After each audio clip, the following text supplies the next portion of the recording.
Roger Urbaniak with Roger's Outdoor Channel. Today I'd like to talk about outdoor safety.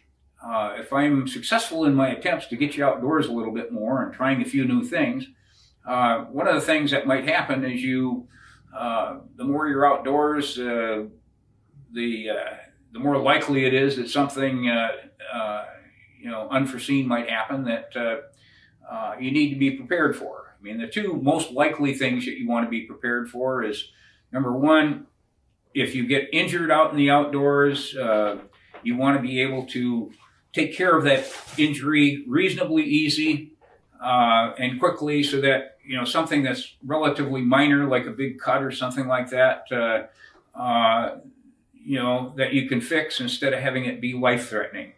The other thing and along that line, what I recommend is that you take some first aid classes. I mean, it costs like $13 to go online and take a first aid class.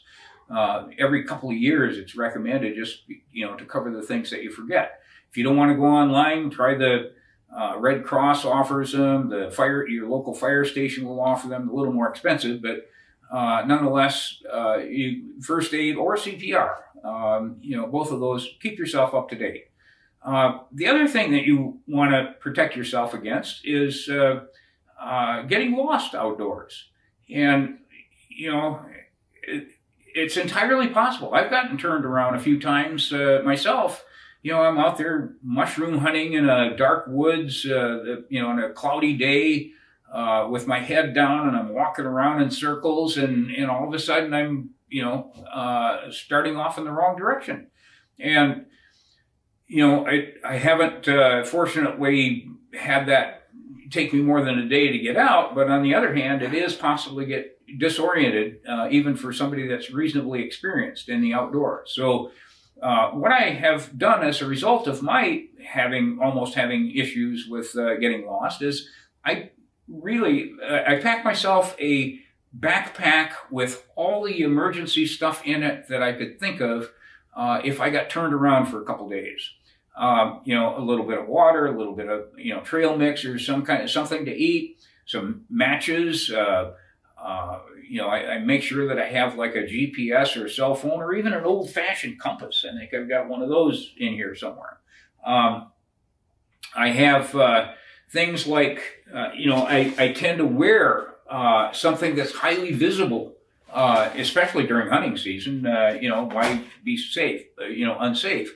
But on the other hand, if I'm with somebody in particular, they can see me a lot easier in the woods if I've got something bright and cheery out there that, I'm easy to spot, so we can walk out together.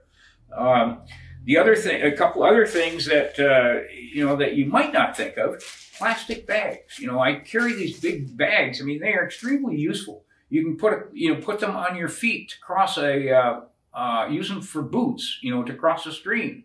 You can put 4 or 5 of them together and make a windbreak for yourself and help keep you warm or keep the snow off you at night. A couple other things that you might consider. I keep this. I take some of this tape along with me. If I think I know the way out, but I'm not sure. Every few hundred yards, I'll put a little take a piece of this tape and tie it on a branch, so that if somebody is trying to find me and they, I've left a trail for, where I am, basically, just follow the tape and you can find me.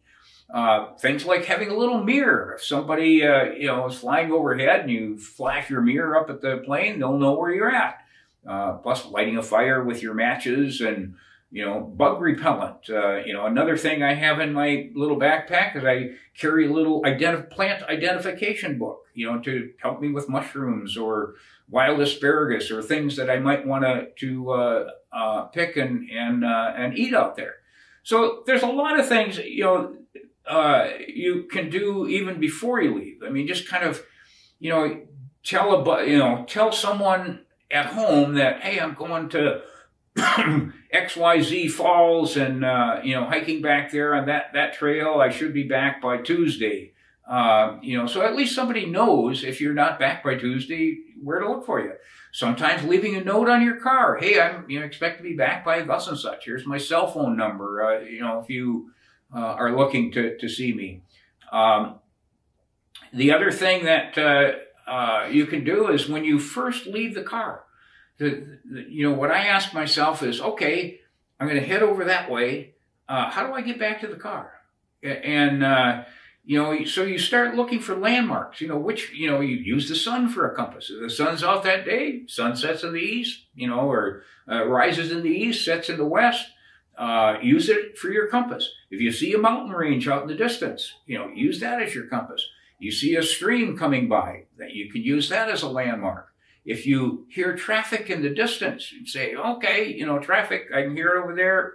Use that as a reference point when on your way back out of the woods. So all of these things, are an effort to, if you make you feel more comfortable in the woods, be a little bit more adventuresome, because if you take the time to have yourself covered. I keep my backpack in the closet, ready for any trip. All I have to do is within 2 minutes notice, grab my backpack and I'm out of here. And I have my first aid kit in it, just a knife, just anything that you can think of. Pack your own backpack, but kind of think of what you might really want to have in the emergency if you have to stay overnight in the woods out there.